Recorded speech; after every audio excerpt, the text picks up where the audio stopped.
Olá, pessoal, boa noite. Sejam todos muito bem-vindos aqui à nossa live.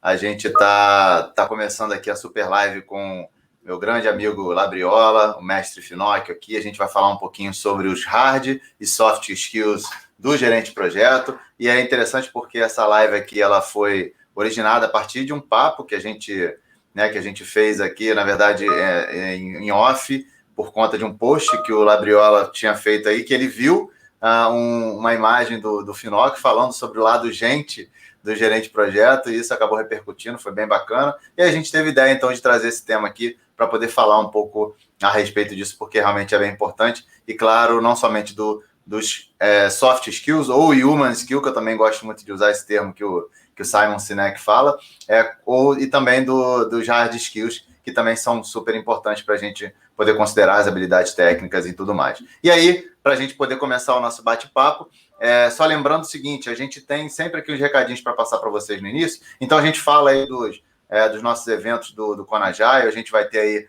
agora o webinar, se não me engano vai ser na semana que vem, a gente já está no Esquenta Conagile aí para o nosso evento que vai ser de 16 a 19 de novembro, junto com a Heloísa e o Wagner Drummond. Então se inscrevam aí no próximo webinar para você também estar junto com a gente e esquentar o nosso papo aí até o nosso evento. E claro, também falando dos nossos livros da Brasport, da Jornada Colaborativa, tanto eu como o Labriola participamos de alguns livros aí, lideramos alguns livros, e aí quem quiser conhecer os livros da jornada, fiquem à vontade para entrar lá no site da Brasport, vai ser um prazer ter vocês aí interagindo e participando e conhecendo o nosso trabalho aí, que é bem bacana. E aí, já que eu falei do Labriola, meu amigo, se apresente aí, fale com a galera quem é Labriola.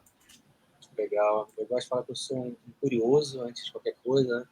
Gosto muito de trabalhar com pessoas, com projetos, com experiência do cliente, tenho algumas oportunidades aí de trabalho voluntários, também trabalho na seguradora, querido Cabo Seguros, então vocês vão me encontrar por aí. Na jornada colaborativa, que a gente já fez um spoiler, né? Sou organizador do livro de experiência do cliente, cada vez mais esse tema experiência do cliente é importante.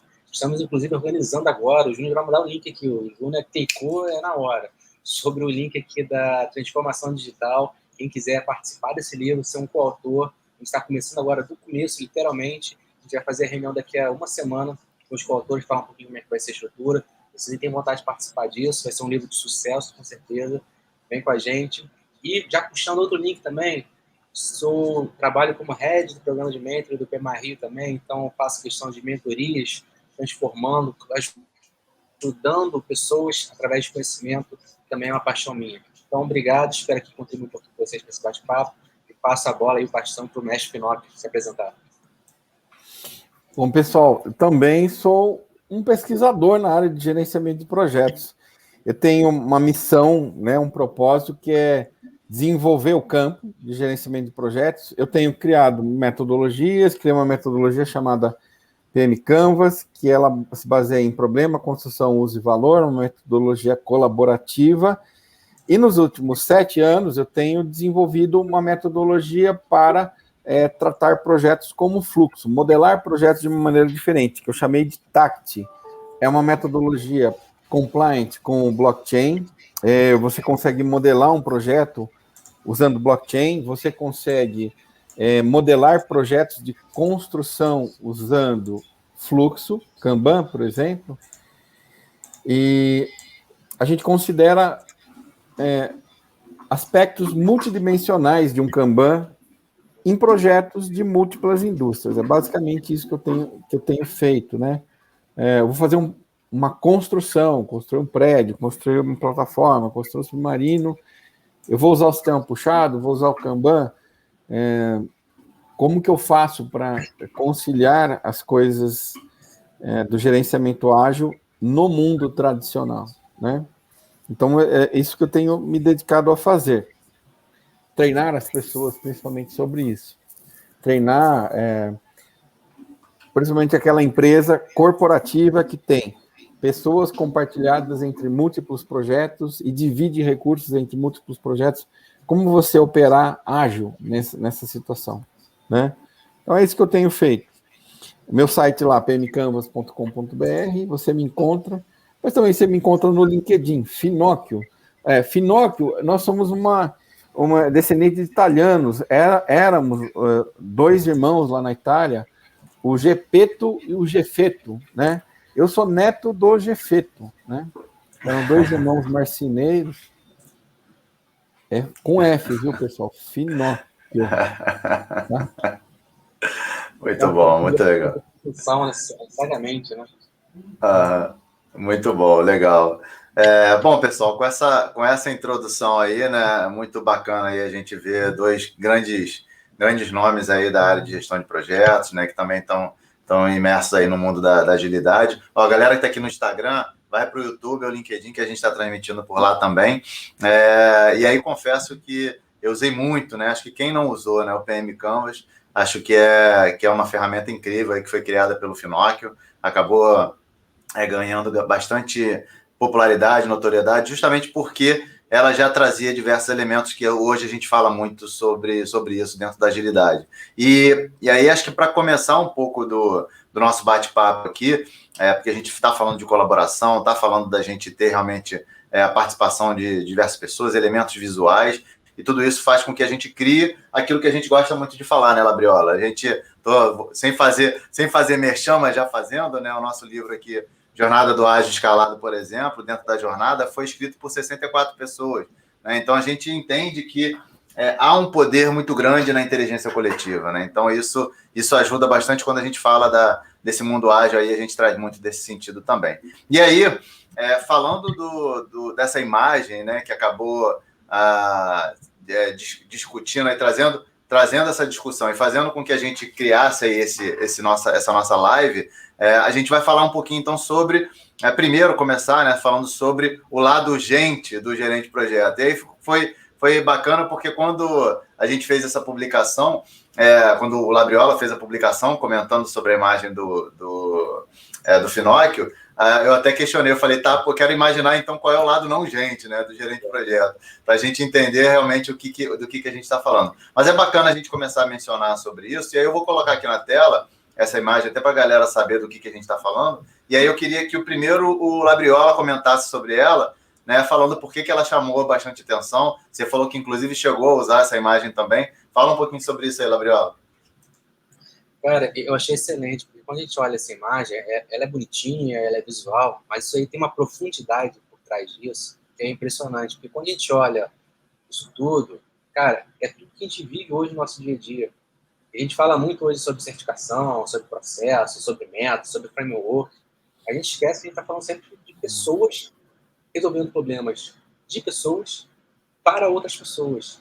E o que vem nesse caminho? Conflito, liderança, desempenho, treinamento, bloqueio, negociação, colaboração. Você podia falar qualquer um desses aqui. E assim, é até difícil você falar, cara, qual que é o principal para você, cara? Todos. Porque você tem que saber todos no final. E eu gosto de brincar, falar assim, cara, isso aqui que vocês estão vendo aqui na tela, na minha concepção, é hard skills do gerente de projetos, do agilista. Então, tudo isso aqui é o toolkit que o gerente de projetos tem que ter hoje, na minha visão. E aí eu passo para o mestre Finóquio falar um pouquinho mais sobre isso, e daqui a pouco a gente complementa mais. Labriola, o que eu acho sobre isso? O ágil venceu. A gente que ensinava gerenciamento de projetos há 20 anos atrás ensinava errado, né? Porque a gente ensinava técnicas nada a ver com a realidade. Por exemplo, fazer um Gantt chart, nada a ver com a realidade. Assim, a realidade não é isso. A realidade é o que está nesses 14 itens. Né? Bem-vindo à realidade. A realidade é com conflito, a realidade é sobre inspiração, você ser líder. A realidade é sobre desenvolver as pessoas, porque se você não desenvolver, você não vai ter capabilities, não vai ter vantagem competitiva, né? Lembra aquilo que o Ford falava? Olha, e se a gente treinar as pessoas e elas forem embora? Não, pior, se você não treinar, elas ficarem, né? Você tem que funcionar, equipe é um bicho, é um animal, é um ser biológico, né? Ele tem características próprias que os seres biológicos que o compõem não têm, né? Então a gente tem que funcionar como equipe. a gente funciona e a gente não funciona como equipe, às vezes, né? Que tem esse comportamento disfuncional, né? Equipes disfuncionais, equipes doentes, equipes tóxicas, equipes destrutivas, né?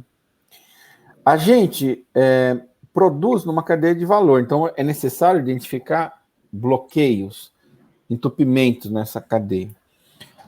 Tudo que a gente faz, a gente opera no mundo por meio de acordos. A gente tem novos acordos comerciais e novas modelagens de negócios sendo feitas. Quando eu criei o PM Canvas, eu fui fruto de uma grande resistência, né? Uma resistência do choque, porque as pessoas estavam acostumadas a fazer, num documento Word, um template de termo de abertura. E eu mostrava aquele negócio do Canvas e falava assim, ué, mas o que é a diferença? Você pegou os campos que estavam no documento Word e passou para um quadro que as pessoas... passou para o Windows 8. E eu falo que a colaboração é você pensar em equipe. Você fazer um plano em 7 pessoas é diferente de você fazer um plano sozinho. Então, a colaboração é muito importante, né? E a gente se entender, né? Você percebeu que quando a gente fez um gráfico aqui, eu e o Labriola, nós estamos falando a mesma coisa. A gente pode até chegar no LinkedIn e discutir, mas no fundo a gente concorda, porque a gente concorda com esses 14 pontos. Eu pus num negócio visual, então a gente tem que construir esse entendimento, né? A gente está falando a mesma coisa. Às vezes as pessoas ficam brigando, debatendo e estão falando a mesma coisa. O mundo mudou, a gente tem que trabalhar virtual. Nós estamos fazendo isso agora. Ground rules. Eu posso te perguntar, que eu estou curioso aqui no seu discurso, esse papo é gostoso. Quando a gente olha essa figura aqui, tem muita coisa que é óbvio para a gente, cara. É óbvio que você tem que remover bloqueio, é óbvio que você tem que fazer acordos de negociação, é óbvio que você tem que fazer colaboração. Mentor é cada vez mais importante hoje, né? Imagina, sou head de um programa de mentor. Cara, é muito simples o discurso, a visão é muito clara. Por que é tão difícil implementar isso? Eu acho, Labriola, que são coisas simples, mas ninguém viu. Você olha que o Ford lá atrás, né? Eu gosto do livro A Máquina que Mudou o Mundo. Ele conta a história de 3 grandes homens lá. Homens no sentido de seres humanos, né? O Ford, o Sloan, da General Motors, e o Toyota, né? Que construíram 3 grandes empresas que não valem nada, que foram destruídas pela Tesla.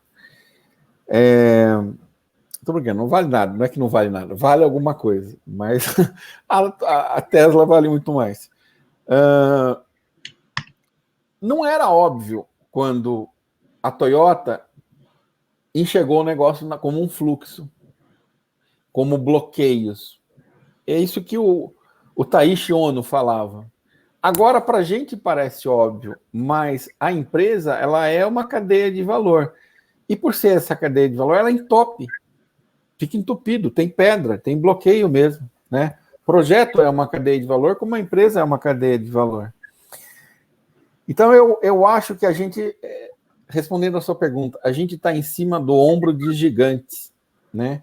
O que é óbvio para a gente não era óbvio antes do Ford, antes do Taishi Ono, antes do Deming. É óbvio agora, né? Olhando de trás para frente, parece fácil. Deixa eu fazer mais uma perguntinha, assim, que essa discussão é maravilhosa. A gente nunca teve tanto acesso à informação que a gente tem hoje. Então, quando a gente olha isso, né, pelo menos os diretores e C-level das principais empresas, as pessoas estão, ou deveriam estar, na sua maioria, preocupadas com isso que a gente está falando, de pessoas. Verdade. E deveriam estar investindo cada vez mais sobre isso. Verdade. Alguns no discurso estão dizendo que fazem, alguns estão achando que fazem da maneira errada, e alguns poucos não se preocupam com isso. Eu pergunto, cara, se a gente tem tanta informação, tanto conhecimento, a gente sabe que isso é óbvio, cara, por que não fazemos? Só porque não queremos? Verdade. Posso, antes do Finocchio responder, colocar aqui meus 2 cents aqui? Sim. Eu acho que isso é muito importante. Só voltando num ponto que o Finocchio falou, porque eu acho isso sensacional ele falar dessa forma e com essa simplicidade que ele falou, né? Cara, a gente ensinava errado. né? Eu dei muitas aulas também, não tanto quanto o mestre, aí, falando sobre gestão de projetos, falando sobre gestão tradicional, enfim, a preditiva, vamos falar assim. E eu me lembro quando a gente falava sobre as técnicas, os processos, ferramentas, e aí, como o Labriola acabou de colocar, é tão óbvio hoje, né, para a gente, hoje é tão óbvio para a gente, que é tudo sobre pessoas, né? A gente precisa lidar desse lado humano, né, com esse lado humano, para que a gente consiga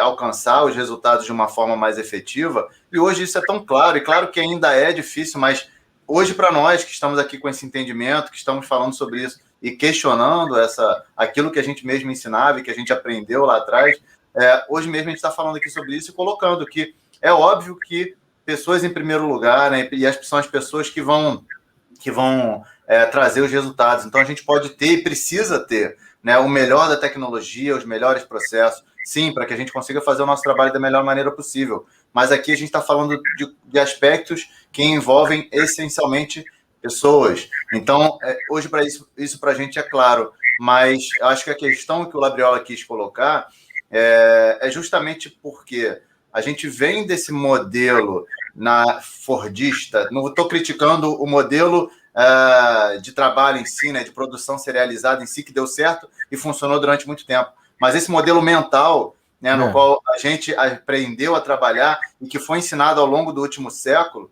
que era a melhor forma de se trabalhar, focado na eficiência, focado na repetição de processos, né, fez com que a gente, então, se moldasse e não conseguisse olhar para além dessa caixinha, né? Então, a gente entender que existe cérebro e coração para além da mão de obra, né? Porque a gente focava muito, a gente falou isso durante muito tempo, né? Vamos contratar mão de obra. E aí era esperado isso, que a gente contratasse a mão, né? Mas a mente e o coração ficassem do lado de fora da empresa. E hoje a gente percebe que isso é essencial, porque isso é o que nos diferencia dos robôs, né? Até porque os robôs fazem um processo repetitivo com muito mais eficiência do que a gente, e está ficando cada vez mais claro que o que vai nos diferenciar cada vez mais é essa nossa capacidade de pensamento, de criação, de sentimento, de emoção, e que isso nos faz ser seres humanos, né? Seres integrais. E aí eu deixaria o gancho aí para o final complementar com a pergunta do Labriola também.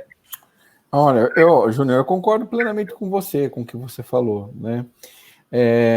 Mas eu também concordo com o Labriola que, infelizmente, as empresas, até quando elas nos buscam a mim, a vocês, né? Elas não têm isso aí na cabeça. Elas querem que a gente ensina uma mágica de gerenciamento de projetos que parece uma teoria contida e que é ensinável. E elas esquecem que o chave são esses pontos que estão aí. Na minha opinião, o Labriola colocou, e é verdade, a empresa esquece. E é difícil, sim, de convencer. Porque está no mindset, né? Está no modelo mental da pessoa. É difícil mudar o modelo mental. E assim, quando a gente aplica hoje currículo para a empresa, quando a gente avalia e recebe currículo, o que a pessoa coloca, né? Hard skill, cronograma, Power BI, dashboard, PPT, né? O cara coloca tudo lá, aquela sopa de letrinhas, e fala assim, pô, esse cara é bom, né? Mas aí eu sempre brinco, né? Cara, quando você vai contratar um gerente de projeto, o mínimo o cara tem que saber fazer um cronograma. Não tá fazendo nada diferente do óbvio, né? Então, assim, um cronograma, às vezes uma gestão de fluxo, enfim, dependendo do seu contexto, você tem que saber aquelas hard skill, o mínimo necessário. Mas o que vai te manter lá não é só isso. Porque tu fazer um fluxo, um cronograma, é muito simples. Todos nós vamos fazer aqui. Você pode deixar de fazer, às vezes, um certo tempo o cronograma, mas você vai fazer ali igual andar de bicicleta. Você volta a fazer. Agora, a reunião ali está pegando fogo, a temperatura subiu. O que você faz? Você vai pegar um livro ali para ler na hora, botar no Google e digitar? O livro só serve se você pegar e tacar a cabeça de alguém ali na hora, senão aquela hora não serve para nada. Você tem que estar aquilo no seu DNA, no seu sangue, nas suas soft skills, para você conseguir resolver. E saber, inclusive, ter sensibilidade. Cara, eu aperto ou afrouxo naquele momento? E isso não tem receita de bolo. E a gente tem uma coisa, todos nós, me incluindo nisso, né, sermos preditivos. Cara, eu quero uma receita de bolo. Se acontecer isso, faça isso. Verdade. É verdade. E aí, antes da gente falar um pouquinho mais sobre o hard skill, né? Depois eu vou projetar aqui na tela também. Você colocou um negócio que é interessante, Labriola, e aí isso eu falo muito nos treinamentos, né, nas consultorias que eu faço, que é justamente a necessidade que o profissional precisa ter dele conhecer o máximo possível de técnicas, ferramentas, abordagens, para ele poder, eu gosto inclusive de fazer a analogia com o cinto de utilidade do Batman. O quanto mais ele tiver de ferramentas ali no cinto dele, cara, ele vai saber sacar no momento certo. Até porque a gente fala bastante sobre o Knevin, né, Labriola? Cada contexto, ele vai ter uma abordagem mais aderente àquela situação, àquele momento que a gente está vivenciando aquele projeto, aquela iniciativa. Então, o quanto mais ele tiver ferramentas e técnicas para conseguir lidar com esses diferentes contextos, ele vai estar mais preparado, conhecendo de ágil, conhecendo de preditivo, de discovery, enfim, dessas técnicas todas que a gente precisa para poder usar em cada uma das determinadas situações. Mas, de novo, né, isso é esperado que o cara conheça, né, Labriola? Mas o como ele vai aplicar, o como ele vai utilizar isso no dia a dia, ter essa capacidade de reconhecer o contexto, de fazer essa leitura do contexto e entender o que o contexto está pedindo, né? E também como que ele consegue lidar com as pessoas da melhor maneira possível, isso é que vai fazer a grande diferença. Então, daí vem a importância grande aí dos soft skills, né? Do human skills, enfim, do lado gente, do gerente de projeto, porque realmente a gente está falando de lidar com pessoas e ter essa capacidade de conseguir extrair o melhor delas, né? Hoje, inclusive, eu estava fazendo uma mentoria mais cedo falando sobre ferramentas para facilitação remota, enfim, falei bastante sobre isso, porque eu entendo que cada vez mais o nosso papel, a necessidade que a gente precisa ter ali é de ser um cara que seja o facilitador, que destrave o melhor das pessoas, que consiga fazer com que as pessoas elas deem o seu melhor. Inclusive o Management 3.0 fala muito isso, né? Ele fala, gerencie os sistemas e lidere pessoas. Então, eu acho que é esse mindset, né, Finóquio, que precisa mudar, não somente nas pessoas, mas nos gestores de forma geral, em como eles lidam com as pessoas de forma efetiva, né? Sim. Vamos até... Tá mais bonitinho do que um post do LinkedIn. Eu vou publicar, esse tá aqui o nosso chat, aqui, publicar esses dois desenhos aí que a gente fez, a gente discutiu, e foram vocês que me provocaram. Na verdade, foi a brincadeira do Júnior. O Júnior falou assim, pô, se isso aqui é o lado gente de gerente de projeto, qual que é o lado não gente, né?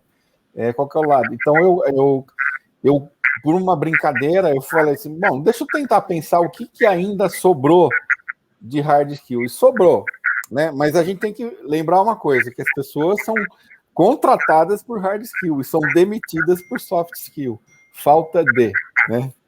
Então, a gente vamos reconhecer que isso aí é uma verdade, né? Tem até uma outra imagem aqui que você me passou, né, o Finóquio, que está mais resumida do lado hard skill, né? Vou ver se eu consigo colocar, que aí dá para ver melhor, né? Vou projetar aqui enquanto isso. Vou projetar enquanto isso. Mas vai lá, fala aí. Eu acho que resta coisas de hard skills. Vamos pensar uma coisa de hard skill. Todas as pessoas de sucesso na área de gestão que eu conheço são grandes gerentes de pessoas, são pessoas humanas, que têm amor pelas pessoas. Não vamos dizer assim, não é uma pessoa ruim, são pessoas que amam os outros, né? Todas as pessoas de sucesso são pessoas assim, que elas são orientadas a pessoas.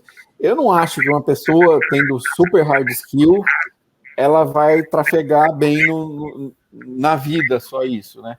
Mas eu reconheço que eles ainda existem e ainda eles podem ser ensinados. Então, a gente, por analogia também, eu coloquei 14 pontos que são que a velha guarda, né? E a primeira é o work breakdown. O work breakdown é quando você tem uma solução técnica, não orientada ao uso, mas sim orientada para a construção, e você tem que quebrar isso aí em partes menores, mais gerenciáveis. E o engenheiro, por exemplo, é uma construção mecânica, uma grande construção mecânica, é um engenheiro mecânico que vai fazer isso, né? E isso aí existe, né? Incerteza e complexidade, na minha opinião, tem um lado matemático muito grande, né? Simulação de Monte Carlo, matriz árvores de decisão, árvores matemáticas, grafos de incerteza. Então, existe todo um lado matemático para lidar com a incerteza. Você pode fazer um MBA inteiro só sobre risco, né? Esse número 3, só comentando, o pessoal que vive de projetos de capital, de gates, eles se movem de uma maneira diferente.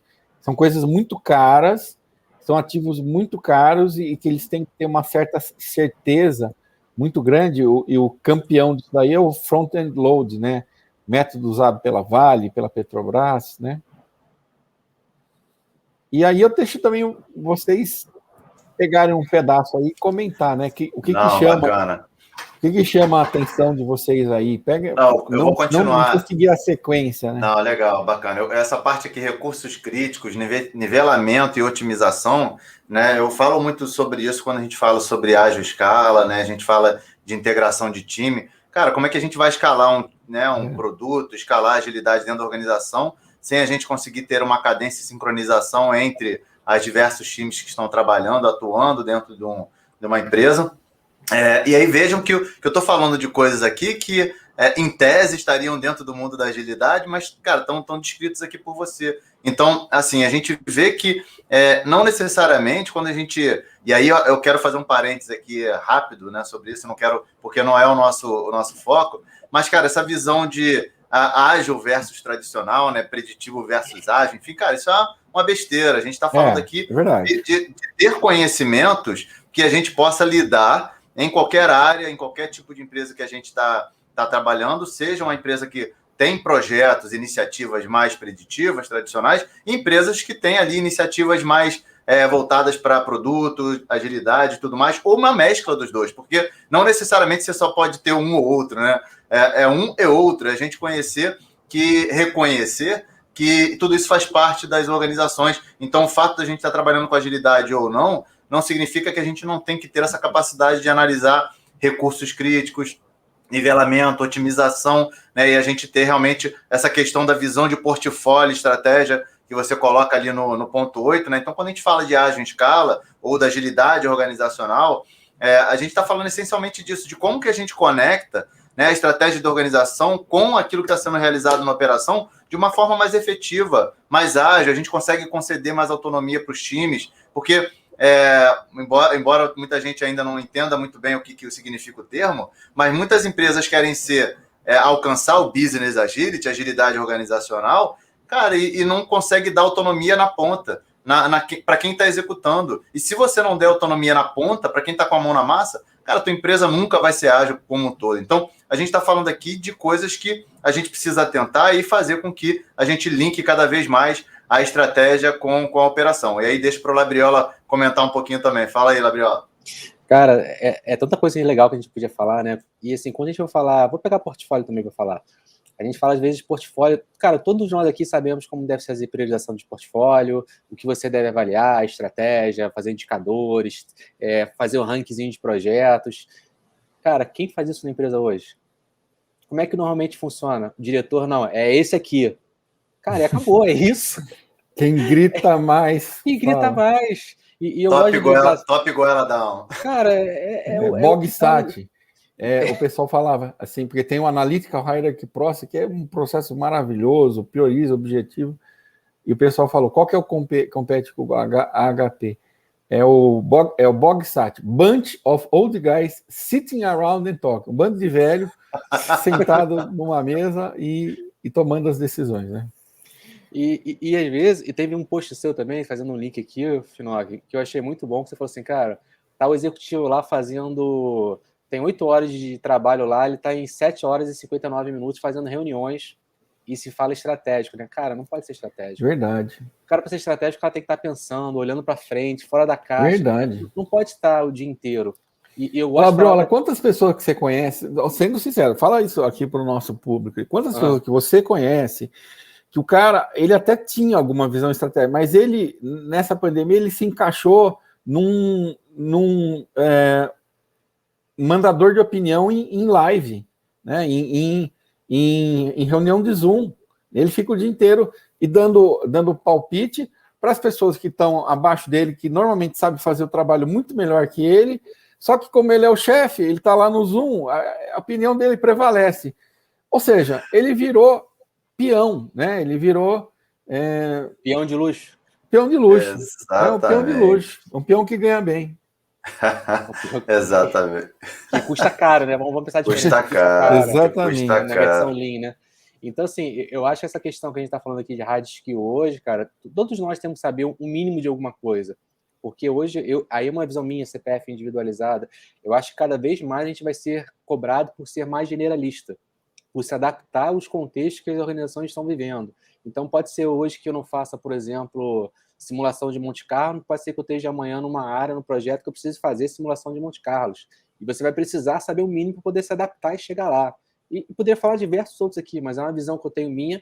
Eu acho que sempre vai ter espaço para especialista nunca vai morrer, mas eu vejo que vai cada vez mais segmentando para você ser mais especialista e saber um pouco de tudo. Exato. Eu estava dando consultoria num cliente, eu estava perguntando para o cliente, mas vocês sabem levantar requisito? Aí o cara falou assim, eu sou analista de requisitos, e fiz uma formação de 2 anos nisso. Tá bom, então acho que você sabe mesmo, né? Mas eu quero mostrar com isso é que mesmo coisas que são ligadas ao Agile podem ser hard skill. Por exemplo, lá nos Estados Unidos tem curso de graduação em requisito. O cara aprende a escrever mesmo, user story, requisito, de trás para frente, e tem 1 milhão de técnicas para fazer, né? É claro que a gente às vezes gruda na cabeça que hard skill é coisa do tradicional, do preditivo, vamos dizer assim, que eu não gosto muito dessa palavra, porque não, na verdade preditivo não tem nada. E todo mundo que trabalha no projeto não consegue prever nem o que vai acontecer a semana que vem. Mas como tem coisa de soft skill que é do tradicional, e já era, sempre foi, e tem coisa hard skill que é do Agile. Mas quase tudo isso daqui tem no Agile, né? Vamos olhar, vamos fazer agora uma... O que desses 14 aqui não tem no Agile? Sim, tudo tem. Né? E aí, a gente não precisa pegar aqui ao pé da letra, claro que, por exemplo, a gente está falando dentro do Agile, e aí vou falar, levantar um pouquinho da minha bandeira aqui, por exemplo, do escritório de projeto, eu falo bastante sobre um Agile PMO, né, um Agile Management Office, enfim, como a gente queira chamar. Não necessariamente a gente vai pegar uma abordagem tradicional, mais tradicional de um escritório de projetos e levar para dentro de uma realidade ágil, mas a gente mudar como que o próprio escritório de projetos se enxerga e como que a organização enxerga esse escritório de projeto dentro dessa realidade. E atuar dessa forma dentro dessa nova realidade que ele está enfrentando. Então, não necessariamente a gente vai pegar aqui ao pé da letra, e as pessoas têm muito isso, né? E isso sempre foi muito da minha bandeira, Finocchio, que é desmistificar justamente essa visão ágil versus tradicional. E é entender que, cara, a gente está falando de projetos, iniciativas, enfim, e que a gente precisa tocar dentro da nossa organização e utilizar essas técnicas para a gente conseguir sair do outro lado da melhor maneira possível. Então, você falou aí, por exemplo, problem solving, usar um DMAIC ou usar uma abordagem como design thinking, por exemplo, para trabalhar um problem solving. Cara, então isso tudo está dentro desse guarda-chuva, dentro desse arcabouço aí quando a gente fala de ágil, né? E a pessoa precisa estudar. Qualquer um desses 14, né? Não tem uma que você nasce sabendo, né? Você tem que dar uma estudada para saber isso daí, né? Fazer curso, estudar. Ô, Júnior, tem uma pergunta aqui da Dani Carlos, pra você puxar daqui a pouquinho aí pra gente. Sim, não, eu vou puxar. Eu tava só esperando um gancho aí pra gente falar sobre isso. Mas se quiser puxar, vamos puxar logo aí. Não, então já puxa. Vai, ó, uma pergunta para vocês, queridos. Beijo, querida. Na visão de vocês, qual dessas competências é mais crítica ou deveria ser mais explorada para um GP ou líder de equipe de GPs que está entrando em uma nova empresa?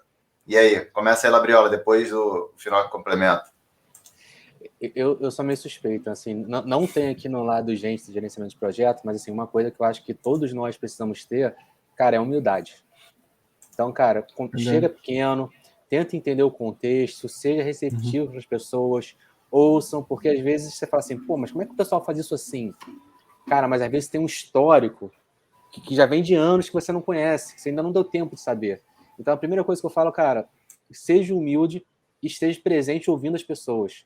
Porque, cara, isso aí você vai aprender um mundo de coisas onde, pelo menos na minha visão, quando você está ouvindo de liderança, e principalmente, você vai trazer as pessoas para perto de você e não afastar. Porque se você já chega mudando muito o sistema, cara, você assusta, porque a mudança causa dores. Então, a primeira coisa que eu falo seja humilde e ouça as pessoas. Não, a bacana. liderança, né? O que o Gabriel está falando que do soft skill é a liderança, do amor, né? O líder amoroso, que tem amor pelas pessoas, ele não quer dar uma tesourada nas pessoas, ele gosta das pessoas, quer que até muitas vezes, quando ele for um líder, que as pessoas estejam melhor que ele, né? Tem esse amor, né? Então, o amor, obviamente, que ele não é soberbo, que ele não é arrogante, ele quer mais que as pessoas se deem bem, que todo mundo saia até melhor que ele. É o líder servidor. Então também elenco a liderança como o melhor dos soft skills, né? Sim, sim. Você colocou, acho que, se não me engano, é um dos primeiros itens. Depois eu vou projetar aqui novamente. Mas eu falo muito sobre essa questão do perfil de liderança, Finoc.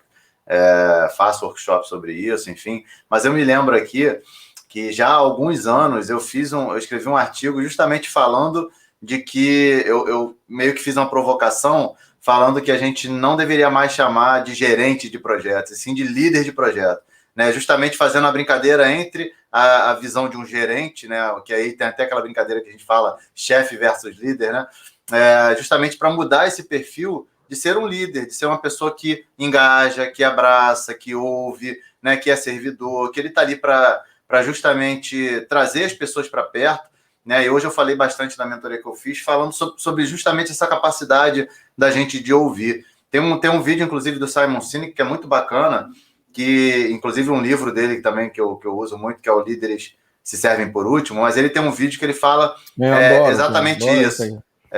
E aí tem um vídeo dele que é muito bacana, que ele fala exatamente isso. Quer ser um líder melhor? Ouça. Né? Você entra numa reunião, e aí é normal isso, né? Às vezes a gente, como líder, está tocando ali uma iniciativa, a gente quer chegar lá e falar, pô, galera, olha só, o projeto é isso, eu acho que a gente pode ir por esse caminho, penso que a gente pode fazer dessa forma e tal, queria saber o que vocês acham. Cara, quando você faz isso, você já mata toda a possibilidade de você ouvir insights bacanas do teu time. Por quê? Porque você já está enviesando, você já está drivando, você já está direcionando. Então, uma coisa que ele provoca nesse vídeo é isso. Primeira coisa, pessoal, falem vocês, depois eu falo.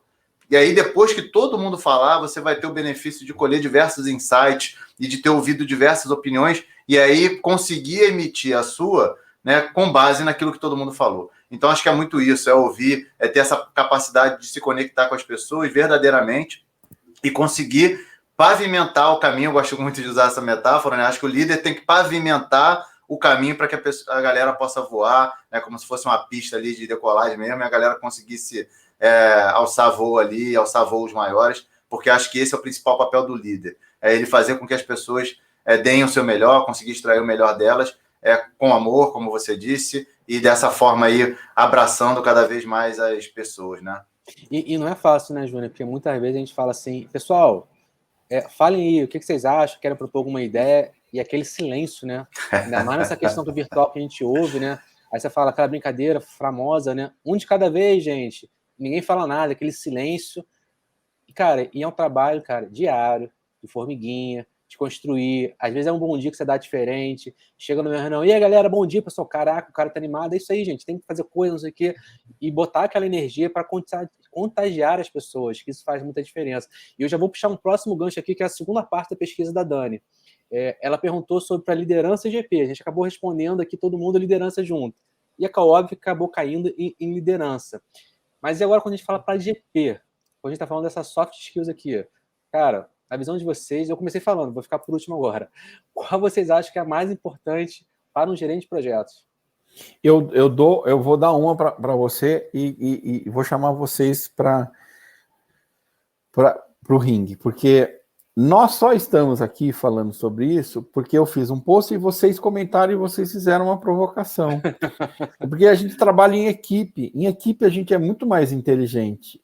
Nós, em equipe, nós somos os Beatles. Se a gente está sozinho, você é só o Paul McCartney. Né? O que é maior, o Paul McCartney ou os Beatles? Obviamente que Tá, eu acho que o George Harrison era o melhor, mas tudo bem. Mas quando você está em equipe, você cria um maior, você cria mais, né? É a mesma coisa se a gente for dar um treinamento. O Júnior é um treinador, o Labriola também é um treinador, eu também sou. Mas se a gente desse um treinamento junto, nosso treinamento ia estar melhor que o treinamento que a gente dá sozinho. Porque a gente tem que trabalhar em equipe. Na equipe, você complementa aquilo que você não tem, que é essa engenharia de equipe, né? Que um é estourado, o outro é quieto, mas juntos os dois ficam bons, ou eles explodem, né? Mas acho que é trabalhar como equipe. Eu diria que esse é a minha provocação. Vocês não acham? Que é o outro óbvio, né? Cara, o pior que eu ia falar é exatamente esse também. Vai parecer que a gente tá puxando o saco aqui, mas eu de fato acredito nisso também. Por quê? Cara, porque ninguém faz nada sozinho hoje. Acabou esse tempo que você fazia as coisas sozinho. Você vai botar uma meta, você vai ter uma meta para você individual que você vai fazer sozinho durante o ano. Não existe mais. Isso caiu por terra há muito tempo. Então, de fato, eu acho que funcionando como equipe hoje talvez seja o principal. Só para não falar que eu fiquei no mesmo, eu vou falar um segundo aqui, só para me expor aqui. Eu acho que construção do entendimento compartilhado, que eu pego muita bandeira também da comunicação que tá embutido nisso aqui. Que eu acho que uma principal característica que tem um gerente de projeto às vezes não é resolver o problema, mas é o que a gente parecido talvez com o executivo, forçando um pouco aqui a comunicação, que é o quê? Cara, você conseguir engajar o seu time através de um propósito único para as pessoas trabalharem em função daquele objetivo. E você tá junto ali engajando as pessoas. Às vezes você não sabe fazer aquilo. E é normal que às vezes um gerente de projeto não saiba meter a mão na massa em algumas coisas do projeto. Faz parte. Mas a comunicação, deixar todo mundo querer 360 para não ter nenhum problema, todo mundo está sabendo o que vai ser feito, as priorizações, o objetivo do projeto, eu acho que é uma das principais características do gerente de projeto. Legal. Vou puxar um aqui, então, também, só para ser diferente. É claro que eu concordo muito com vocês quando a gente fala de colaboração, essencialmente, e fala de funcionamento e como equipe, né? Acho que isso é super importante. A gente já falou de liderança também, mas eu entendo que um dos principais papéis de um líder, né? E a gente está falando aí do GP nesse contexto, é construir um entendimento compartilhado. E aí eu gosto muito de falar sobre isso, porque nesse livro aqui, por exemplo, né, que eu fui o líder do livro, né, a gente fez aqui um trabalho com 64 pessoas. Né, aqui está a fotinha da galera aqui, 64 pessoas. E aí, inclusive, tem um capítulo que eu escrevi que eu falo como se fosse um case, né, que eu falo qual é o case da jornada colaborativa e como que a jornada conseguiu alcançar todo esse tamanho que ela alcançou até hoje. A gente está com mais de 10 livros já publicados, quase 30 aí no total, somando, enfim. E aí eu falo lá sobre propósito, colaboração e escala. Então, para mim, essa construção do entendimento compartilhado tem muito a ver com essa questão do propósito. Um propósito claro, claramente comunicado pelo líder para a equipe, compartilhado entre as pessoas e fazendo com que as pessoas elas consigam se engajar nesse propósito. A gente fala muito sobre essa questão, né? Propósito virou até um jargão, tem que descobrir o seu propósito, enfim. Mas isso é extremamente importante, por quê? Porque se eu não sei o porquê que eu acordo todos os dias, e eu não sei o porquê que uma empresa existe, eu não sei porquê que um time existe, eu não sei porquê que aquele produto está sendo construído, como que eu vou me engajar, me conectar com aquilo que está sendo realizado? Então, a gente só consegue construir coisas extraordinárias e mobilizar as pessoas para que elas consigam realmente trabalhar de forma unida, em equipe, como vocês mencionaram, né, de forma colaborativa, quando de fato estão com um propósito. Inclusive, eu gosto até de fazer uma provocação. Colaboração sem alinhamento não é nada. Né? Porque eu posso muito bem estar colaborando contigo, só que eu estou olhando para lá e você está olhando para cá. Eu estou te ajudando, você está me ajudando, mas a gente não está remando para o mesmo lado, né? A gente não está olhando para o mesmo destino, objetivo. Então, e a soma vetorial pode ser zero, hein? Às vezes, você está fazendo para cá, estou fazendo para lá, a somatória é zero. Exatamente. Então, assim, a gente não consegue construir algo maior, um todo maior, se a gente, de fato, não tiver esse alinhamento muito claro, esse propósito. Então, eu acho que é algo que é imprescindível, essa construção, e é um trabalho essencial do líder, né, do gerente, enfim, que ele ajude o time a construir essa visão, ter esse alinhamento, saber exatamente onde se quer chegar. Inclusive, tem uma frase muito bacana que eu também uso em apresentação, do Russell Ackoff, que ele fala: o desempenho do todo nunca é a soma das partes separadamente, mas sim o produto de suas interações. Então, cara, é o conceito aqui da sinergia, enfim, é da gente criar realmente o todo que é maior do que a soma das partes, né, Finocchio? Com certeza. Isso aí tá cada vez mais claro para a ciência, né? Do efeito sistêmico, né? Aí outro dia a gente faz um só para falar de sistemas, né? Que é um negócio, a gente tem que vestir uma capa de mágico e... Tá gravando, a galera tá assistindo aqui, ó, então já sabe, vai sair uma live para falar sobre pensamento sistêmico, ó, já tá prometido aqui já, continua aí. Gente, eu tenho duas perguntas aqui para vocês que eu tô curioso para ouvir a opinião de vocês. Cara, a primeira é o seguinte, na visão de vocês hoje, cara, qual a diferença entre um gerente de projeto, agilista, facilitador, o termo que vocês quiserem usar? Para vocês, qual a diferença hoje? Começa aí. Um gerente de projeto e um agilista, tá? Eu acho que uma divisão que houve no mercado, vamos fazer em partes aqui. Eu vou ser bem sincero, assim, nas minhas opiniões, e nem sempre a sinceridade ela é boa. Já comecei gostando da resposta, já quero ouvir. Já começou bem. O pessoal de engenharia de software, eles se resolveram na área de projeto. Está resolvido, é Scrum, beleza. E se eu tenho múltiplos projetos de software, Scale, Scrum. Agora, eles fizeram isso, deixaram o mundo com inveja e não contaram a fórmula de como que você faz isso, por exemplo, de desenvolvimento de drogas farmacêuticas, que é diferente de desenvolvimento de software. Que tem uma rede complexa, um monte de coisa, tem que colar 36 departamentos. Eles não contaram para o mundo isso daí. Eu acho que dá para fazer uma adaptação completa, mas as pessoas ainda não contaram.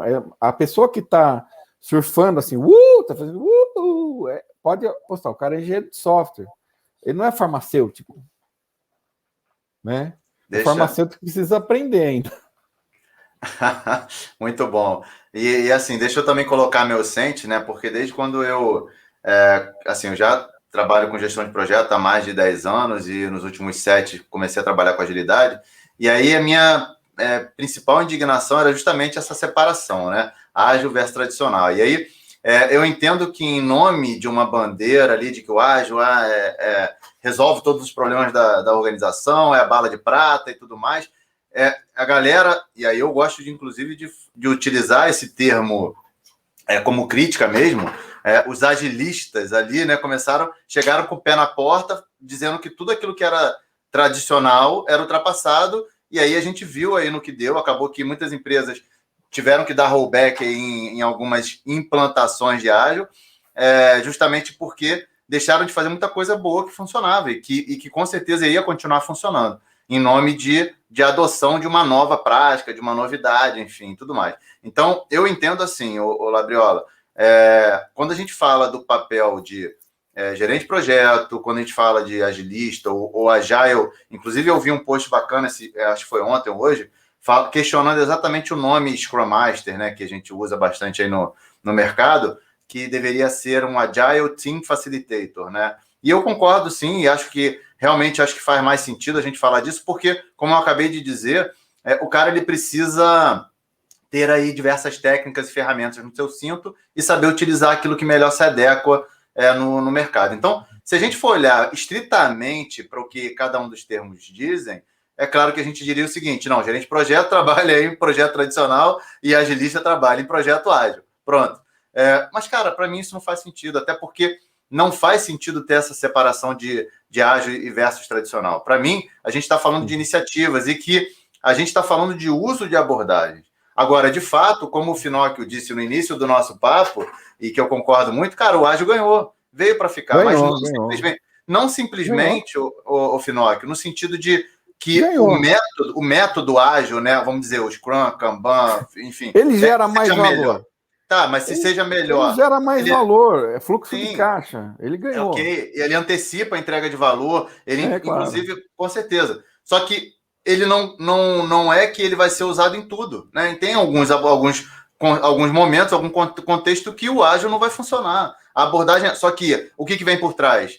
Aí vem por trás o mindset ágil, a colaboração, a gente promover, né, transparência, a gente permitir um maior alinhamento entre as pessoas, melhorar a comunicação. Então, a abordagem, o mindset ágil, né, a forma ágil de pensar e agir, que vem lá dos valores e princípios, que não, lá no Manifesto Ágil não fala nada de Scrum, de Kanban, de XP, o que quer que seja. Fala ali de quê? De valores e princípios. Então, isso veio para ficar e, de fato, vai funcionar em qualquer lugar e vai melhorar o fluxo de trabalho em qualquer lugar. Agora, o método em si, né, ele vai ser melhor aplicado em determinado contexto, né, de acordo com o projeto, da iniciativa da organização. Então, assim, para mim, não deveria haver diferença. Não deveria.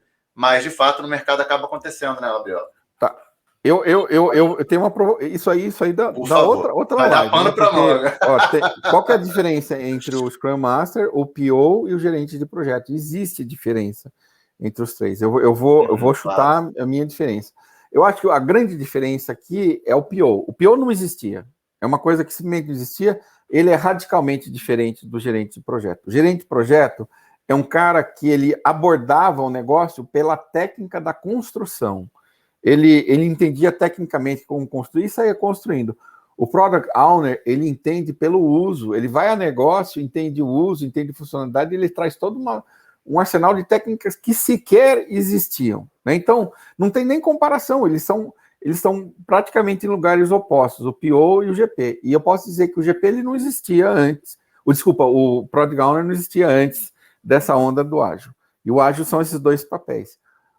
O gerente de projeto e o Scrum Master, eles se assemelham até a página 2. Porque o gerente de projeto é um cara que sabe fazer integração em 30 departamentos diferentes e que nenhum Scrum Master sabe fazer. O Scrum Master, joga ele num lugar que tem 30 departamentos, ele começa a chorar. E ele tem que fazer a cola, vai no jurídico, vai em compras, vai no esquimbal, ele começa a chorar. Scrum Master não trabalha em implantação. Você já conhece algum Scrum Master que fala assim, que você está fazendo? Estou fazendo a implantação do sistema. Não. Scrum Master terminou na sexta, na segunda ele está trabalhando em outro sistema, outro projeto. Ele não é um cara dedicado para implantação e nem deve ser, porque ele é um cara caro. A empresa pôs ele num projeto, na sexta-feira terminou, segunda ele está em outro. Deixa o trouxa do gerente de projeto trabalhar 3 meses na operação assistida, né? Então, são as diferenças que tem aí, né? Mas tem espaço para todo mundo, né? Com certeza. Fala aí, Labriola.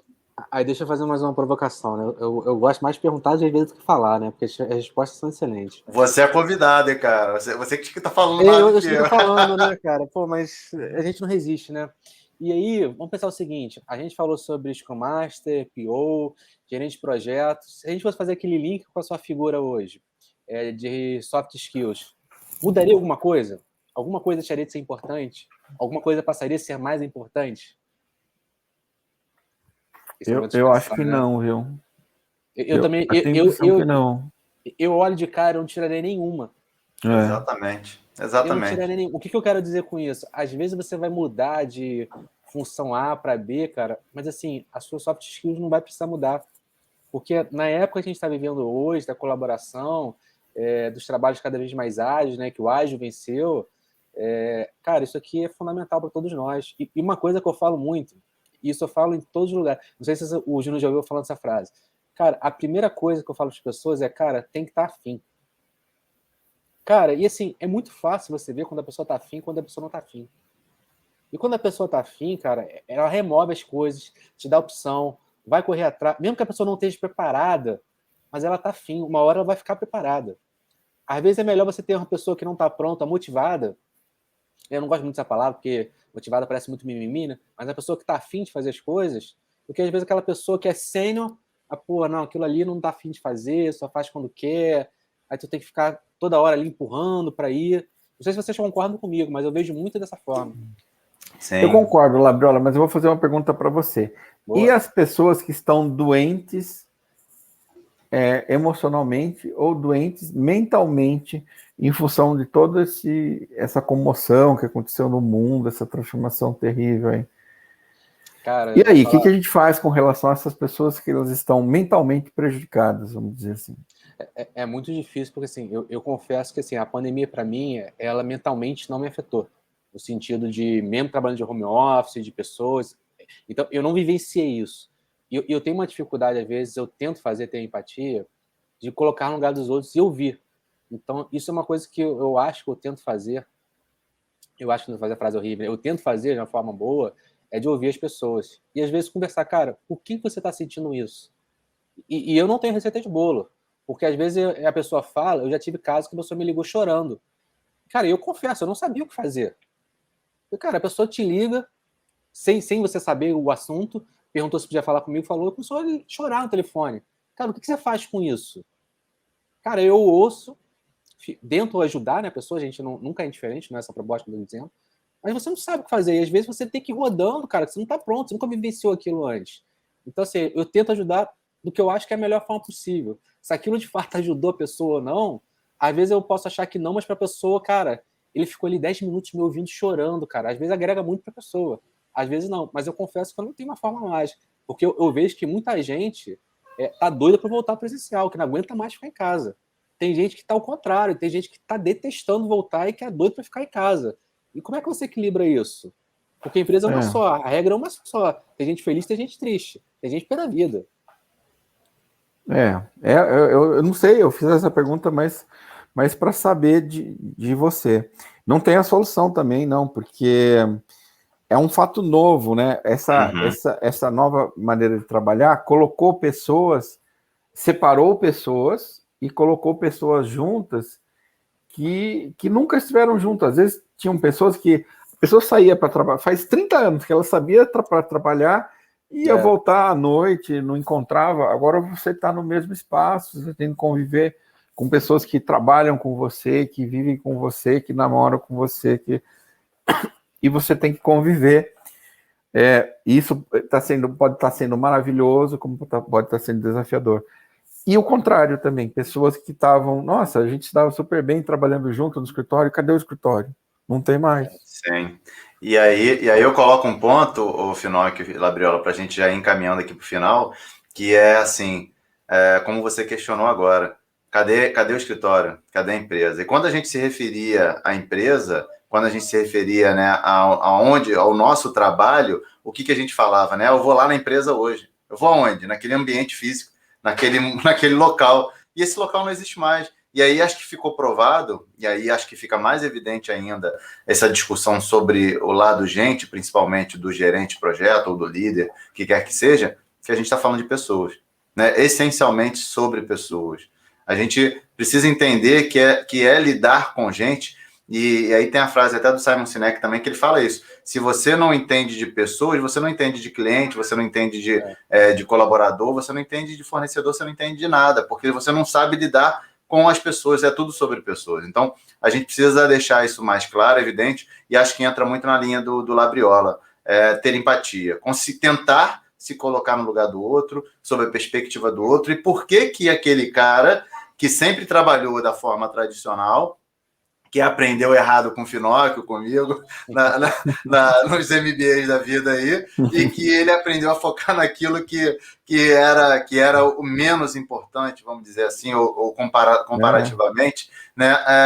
Como que a gente consegue fazer com que esse cara entenda, né, que ele precisa mudar esse mindset e focar naquilo que é o mais importante? Então, deixo essa provocação para terminar aí e peço para que vocês façam, então, as considerações finais, o que vocês acharam que faltou falar, enfim, dicas para a galera aí. Fiquem à vontade para a gente poder fechar nossa live.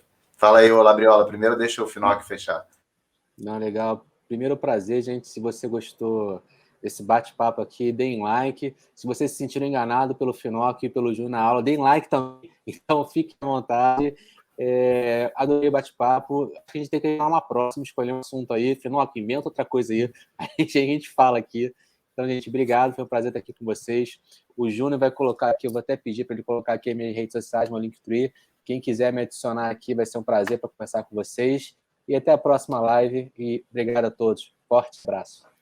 Você que fez um MBA aí, que você fez 2 anos de gerenciamento de projeto, pegou o PMBOK, a ementa do seu curso era as 10 áreas do conhecimento, você que se sentiu enganado, o mais importante não é você ter sido enganado, é você saber por que você foi enganado. Então agora eu convido você a fazer um curso comigo, que eu vou te contar por que você foi enganado. Porque a pior coisa não é ser enganado, é você nem saber por que você foi enganado. Então, você tem a chance de recuperar agora fazendo mais curso comigo aí. Muito bom. Com o Júnior também, com o Labriola.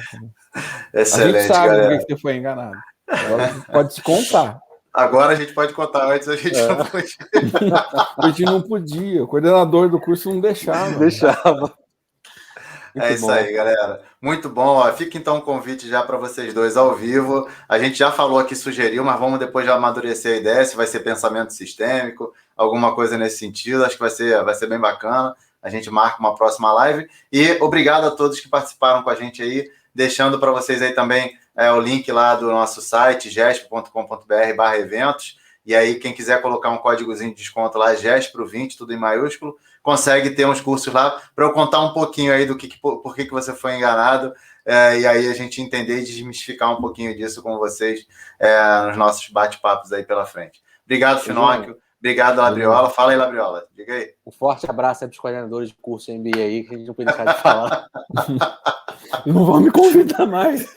Não vão me convidar mais. Pessoal, desculpa aí, tá? Foi mal, mas a gente tem que falar a verdade. Mal, valeu. É isso aí. Obrigado, galera. Um grande abraço aí. Boa noite. Tudo de bom para vocês aí. Tchau, tchau. Tchau.